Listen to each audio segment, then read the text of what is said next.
जहां भ्रष्टाचार के खिलाफ विजिलेंस विभाग जीरो टॉलरेंस नीति के आधार पर काम कर रहा है और ऐसे में विजिलेंस विभाग लोगों को भ्रष्टाचार के प्रति जागरूक किए जाने को लेकर सतर्कता जागरूकता सप्ताह भी आयोजित कर रहा है। 28 अक्टूबर से 3 नवंबर तक चलने वाले इस जागरूकता सप्ताह का मुख्यमंत्री पुष्कर सिंह धामी ने शुभारंभ किया। जागरूकता सप्ताह के दौरान विभाग को और मजबूत करने के साथ ही लोगों को इसके प्रति जागरूक करने के लिए चर्चा की जा रही है।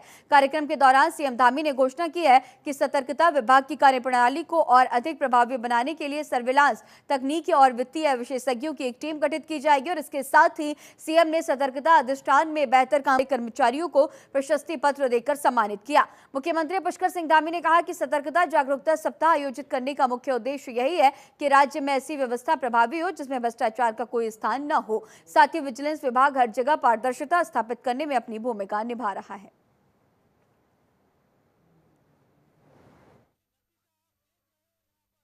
मुझे प्रसन्नता है कि सरदार वल्लभ भाई पटेल जी की जयंती के अवसर पर प्रत्येक वर्ष लोक प्रशासन को पारदर्शी एवं उत्तरदायी बनाने के लिए जागरूकता सप्ताह आयोजन किया जाता है। मैं गत वर्ष भी इसमें सम्मिलित हुआ था।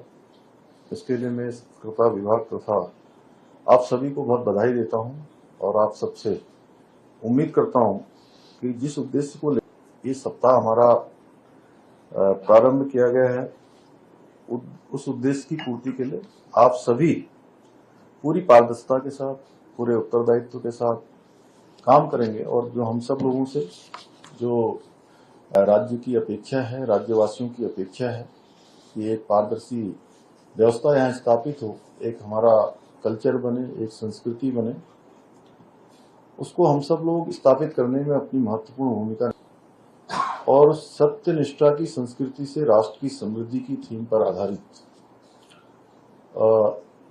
ये जो हमारा जन जागरूकता सप्ताह एवं प्रशिक्षण शिविर है वो जनता को उनके अधिकारों के बारे में जागरूक करने और लोक प्रशासन को पारदर्शी बनाने में सहायक सिद्ध होगा।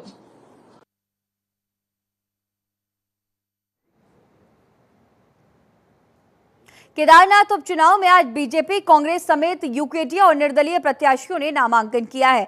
बीजेपी प्रत्याशी आशा नौटियाल के नामांकन में मुख्यमंत्री पुष्कर सिंह धामी, गढ़वाल सांसद अनिल बलूनी, पूर्व केंद्रीय मंत्री रमेश पोखरियाल निशंक भी पहुंचे। मुख्यमंत्री ने कहा कि केदारनाथ विधानसभा में सरकार ने ऐतिहासिक काम किए हैं। इन कार्यों को आगे बढ़ाने के लिए जनता बीजेपी के साथ खड़ी है। उन्होंने ये भी कहा है कि केदारनाथ की आपदा में जिस तत्परता के साथ सरकार ने यहाँ पर काम किया उससे यात्रा दोबारा पटरी पर लौटी है। वहीं नामांकन के बाद कांग्रेस प्रत्याशी मनोज रावत ने कहा कि सरकार ने केदारनाथ यात्रा को पूरी तरह समाप्त कर यहां के रोजगार को चौपट किया है।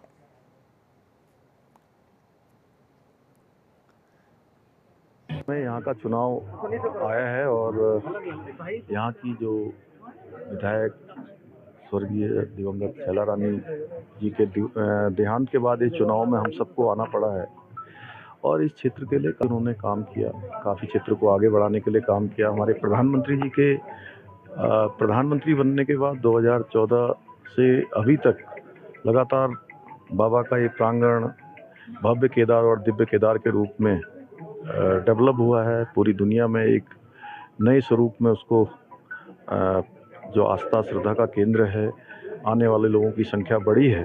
अनवरत रूप से यहाँ का विकास शुरू हुआ है और हम सब लोगों ने भी उसी को अपना ध्येय प्राथमिकता के आधार पर यहाँ के विकास का संकल्प लिया है। ये चुनाव कांग्रेस के प्रत्याशी और भारतीय जनता पार्टी के प्रत्याशी का नहीं है। ये चुनाव कांग्रेस के प्रत्याशी और भारतीय जनता पार्टी की सरकार और भारतीय जनता पार्टी के मुख्यमंत्री की कुनीतियों के साथ है लड़ा जा रहा है। देखिए, एक साल से सब जान रहे हैं गुजरात की एक कंपनी को फायदा पहुंचाने के लिए, सिर्फ गुजरात की एक कंपनी को फायदा पहुंचाने के लिए यात्रा को डाइवर्ट कर दिया गया। हमारे लोग चिल्लाते रहे कि यात्रा डाइवर्ट न करिए, कंपनी रजिस्ट्रेशन बंद कर दीजिएगा, लेकिन रजिस्ट्रेशन बंद नहीं हुआ। सोना चोर दिया हमारा, मंदिर बोराड़ी ले गए। हमारे कैंडिडेट के लिए उत्तराखंडियत और केदार की प्रतिष्ठा का सवाल है। यहाँ के निजी जो यहाँ के आम जनता के जो मामले हैं उनको लेकर ये लड़ाई है। जिस तरीके से चारधाम यात्रा को खराब किया गया है और लोग जो 4 महीने की मेहनत के बाद अपने 12 महीने का जीवन यापन करते थे, उनकी व्यापार में बहुत बड़ी कटौती यहाँ हुई है। लोगों को बहुत हुआ है और उससे लोग परेशान हैं। आपदा का मुआवजा अभी तक नहीं मिला है। 10 लाख का जिनको नुकसान हुआ उनको भी 10 से 12,000, जिनका 20 लाख का हुआ उनको भी 10 से 12,000, घोड़े खच्चर वालों को कोई मुआवजा नहीं जिनका नुकसान हुआ है। और दुकानदार जो छोटे दुकानदार थे जो रास्ते में केदार के रास्ते में जो अपनी दुकानें लगाते थे उनको 5,900 रुपए की पर्ची काटने के बाद 10,000 रुपए के चालान उनसे फॉरेस्ट ने काट लिए। 20 नवंबर को केदारनाथ में उपचुनाव होने और इससे लेकर राजनीतिक दल लंबे समय से तैयारियां भी कर रहे थे और इंतजार हो रहा था तो बस प्रत्याशियों के नाम की घोषणा का। और अब ऐसे में प्रत्याशी के नाम का सस्पेंस भी कांग्रेस ने खत्म कर दिया। कांग्रेस हाईकमान ने केदारनाथ उपचुनाव के लिए पूर्व विधायक मनोज रावत को टिकट देने की घोषणा की है। हालांकि इससे पहले भी मनोज रावत का नाम ही सबसे ज्यादा चर्चाओं में था और ये कहा जा रहा था कि मनोज रावत को ही कांग्रेस टिकट देगी, जिसकी अब आधिकारिक घोषणा हो चुकी है। टिकट की घोषणा के बाद कांग्रेस प्रदेश अध्यक्ष करण माहरा ने प्रतिक्रियाएं दी। उन्होंने कहा कि कांग्रेस ने मनोज रावत को अपने प्रत्याशी के तौर पर उतारने का निर्णय लिया। मनोज रावत पहले भी वहां के विधायक रह चुके हैं, वहां के लोगों से मिलना जुलना है। उन्होंने ये भी कहा कि बीजेपी में एक तरह सिर्फ फुटबॉल की स्थिति बनी हुई है, वहीं कांग्रेस के सभी लोग एकजुट हैं। कांग्रेस ने मनोज रावत जी को अपने प्रत्याशी के तौर पर उतारने का निर्णय किया है और मनोज रावत जी पहले भी वहाँ के विधायक रहे हैं। वहाँ की जो टोपोग्राफी है, वहाँ के लोग हैं, उनसे उनका मिलना जुलना है, उनसे उनके बीच में उठते बैठते हैं, उनको जानकारियाँ भी हैं और मुझे लगता है कि पूरा कार्यकर्ता इंटैक्ट है। और जिस तरीके से आपने देखा होगा बीजेपी में लोग सिर्फ फटोवल हो रही है, आज भी बयान में कुछ देख रहा था, लेकिन वहीं कांग्रेस के सभी लोग एकजुट हैं। कांग्रेस पार्टी ने उत्तराखंड की केदारनाथ सीट पर होने वाले उपचुनाव के लिए उम्मीदवार फाइनल कर लिए हैं। इस सीट से पार्टी ने पूर्व विधायक मनोज रावत को टिकट दिया। कांग्रेस कमेटी ने उनके नाम का ऐलान किया और इसी को लेकर उत्तराखंड कांग्रेस के वरिष्ठ प्रदेश उपाध्यक्ष सूर्यकांत धस्माना ने कहा कि पूरी कांग्रेस मजबूती से कांग्रेस के प्रत्याशी मनोज रावत को चुनाव लड़ाएगी और भारी बहुमत से कांग्रेस वहां चुनाव जीतेगी। आपको ये भी बता दें कि मनोज रावत 2017 में केदारनाथ सीट से विधायक रह चुके। उन्होंने 2022 में भी इस सीट से चुनाव लड़ा था, लेकिन उन्हें हार का सामना करना पड़ा था और इसके बावजूद पार्टी ने एक बार फिर उन पर भरोसा जताया है। नामांकन दाखिल करने की आखिरी तारीख 29 नवंबर है। 20 नवंबर को केदारनाथ सीट पर उपचुनाव के लिए मतदान होगा।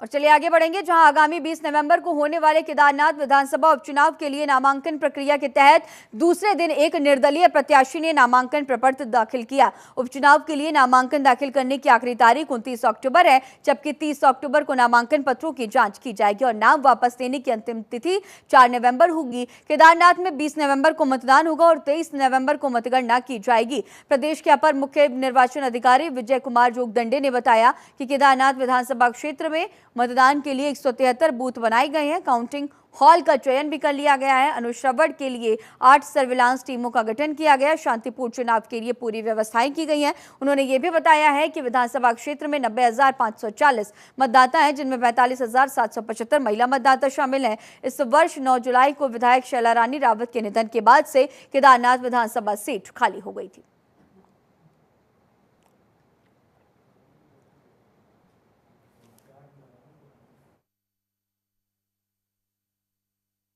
केदारनाथ विधानसभा का उपनिर्वाचन का जो कार्यक्रम है, निर्वाचन आयोग के द्वारा जो जारी किया गया है, उसके अनुरूप समस्त कार्यवाहियां जो है जनपद में की जा रही है। उसी के दृष्टिगत नामांकन प्रक्रिया प्रारंभ हो गया है।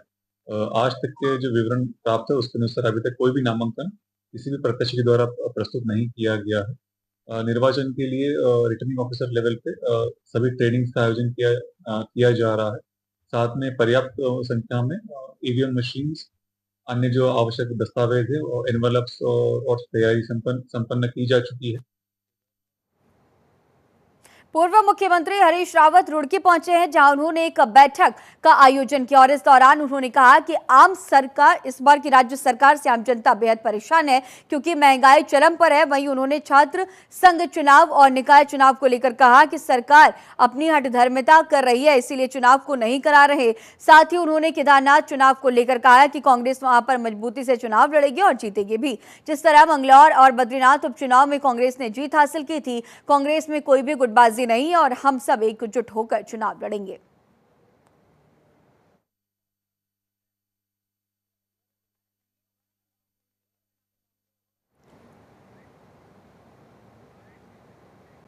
और चलिए आगे बढ़ेंगे, जहां यमुना घाटी के नगर व्यापार मंडल नवनिर्वाचित पदाधिकारियों का जिला कार्यकारिणी प्रांतीय उद्योग व्यापार मंडल यमुना घाटी द्वारा शपथ ग्रहण कराया गया। इसमें पुरोला विधानसभा के विधायक दुर्गेश्वर लाल मुखिया अतिथि के तौर पर मौजूद रहे। व्यापारियों के बीच पहुंचे और विधायक द्वारा व्यापारियों की समस्याओं को भी सुना गया। वहीं जिलाध्यक्ष कबूल पंवार द्वारा सभी नवनिर्वाचित पदाधिकारियों को गोपनीयता की शपथ दिलाई गई है। कार्यक्रम में विधायक द्वारा सभी नए पदाधिकारियों को प्रमाण पत्र भी वितरित किया गया।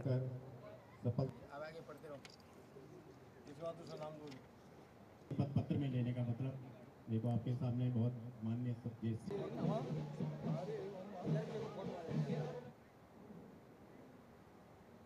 और चलिए आगे बढ़ेंगे, अगली खबर का रुख करेंगे, जहां हल्द्वानी शहर में दीपावली त्योहार को देखते हुए अग्निशमन विभाग लगातार अभियान चला रहा है और इससे देखते हुए एसपी सिटी प्रकाश चंद्र ने सीएफओ गौरव किरार के साथ सभी फायर हाइड्रेंट स्थल का निरीक्षण किया और उन्हें चलवा कर देखा गया। इसके साथ ही अग्निशमन विभाग लगातार पटाखों की दुकानों और गोदामों का निरीक्षण कर रहा है। इस बारे में जानकारी देते हुए सीएफओ गौरव किरार ने बताया कि दिवाली को देखते हुए टेंट हाउस, होटल्स, अस्पताल और स्कूल में प्रशिक्षण देने के साथ ही उनका फायर ऑडिट किया जा रहा है। साथ ही स्कूलों को मेल भेजकर सभी छात्रों को पटाखों से लगने वाली आग और फायर सेफ्टी के बारे में जानकारी देने के निर्देश भी दिए गए हैं।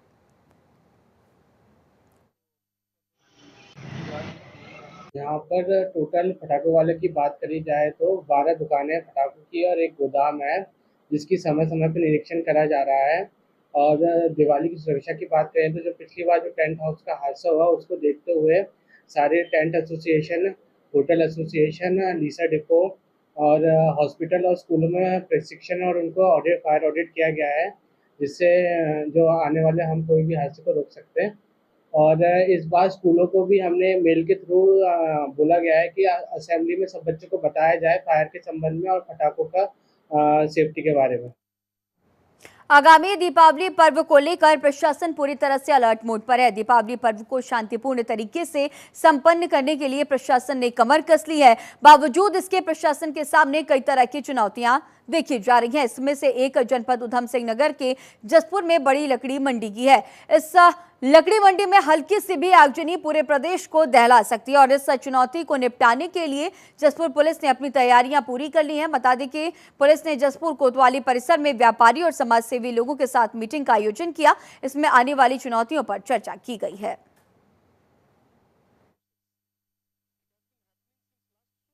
हर वर्ष की तरह इस बार भी दिवाली का त्यौहार है और लगातार हर साल जो है बाजार में भीड़ बढ़ती जा रही है। तो इस संबंध में आज हमने व्यापार मंडल के लोग और अमन चैन के जितने भी सदस्य हैं उनको यहाँ हमने बुलाया, उनसे पुरानी समस्या सुनी भी कि यहाँ क्या मेन समस्या है।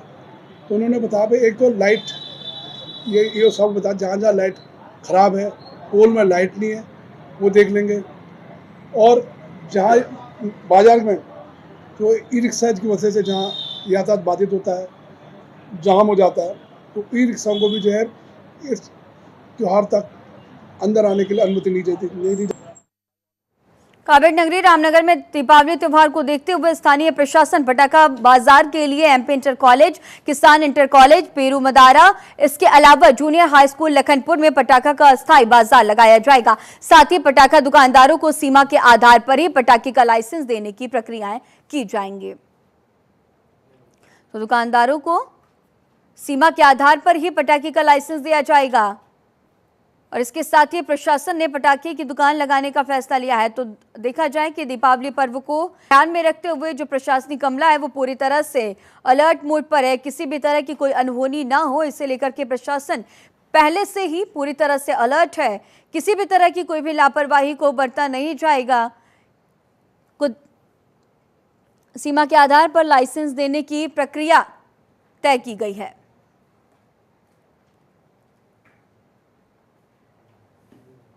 काबिड नगरी रामनगर में नगर पालिका परिषद में अधिशासी अधिकारी आलोक उनियाल ने विधिवत कार्यभार ग्रहण किया। उन्होंने कहा कि रामनगर में सफाई व्यवस्थाओं को दुरुस्त करने के लिए डोर टू डोर कूड़ा कलेक्शन किया जाएगा। सभी कूड़ा वाहनों में जीपीएस के द्वारा मॉनिटरिंग की जाएगी। नगर पालिका क्षेत्र के अंतर्गत सार्वजनिक शौचालय को रिनोवेट की जरूरत पड़ेगी तो किया जाएगा।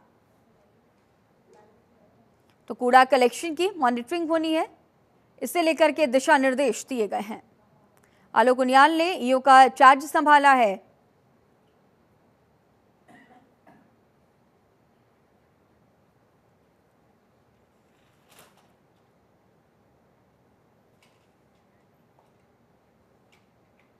और चलिए आगे बढ़ेंगे, अगली खबर का रुख करेंगे जहां उत्तराखंड में प्राकृतिक आपदाएं कहर बनकर टूटती हुई नजर आ रही हैं। कहीं मौत का तांडव देखने को मिलता है तो कहीं भूस्खलन का, तो कहीं पानी का तांडव अपना कहर बरपाता है। इन प्राकृतिक आपदाओं से न जाने कितनी बार उत्तराखंड चूर चूर हुआ है। सरकारें आती जाती रही हैं लेकिन कोई भी ठोस रणनीतियां नहीं बन पाई। लेकिन इस बार धामी सरकार ने अधिकारियों के साथ मिलकर आपदाओं से निपटने के लिए मास्टर प्लान रेडी किया था और वो कहीं तक सफल भी रहा है। इस बार प्राकृतिक आपदाओं की वजह से उत्तराखंड में जनहानि के ग्राफ में काफी कमी आई। अभी भी आपदाओं के नुकसान की भरपाई प्रशासन की तरफ से की जा रही है। इस पर नजर घुमाने के लिए राज्य मंत्री विनय रोहेला कुमाऊं के दौरे पर निकले हैं, जहां अधिकारियों के साथ मीटिंग का आयोजन करना और अपने कार्यकर्ता पदाधिकारी के साथ आपदाओं जैसे बिंदुओं पर चर्चा की है।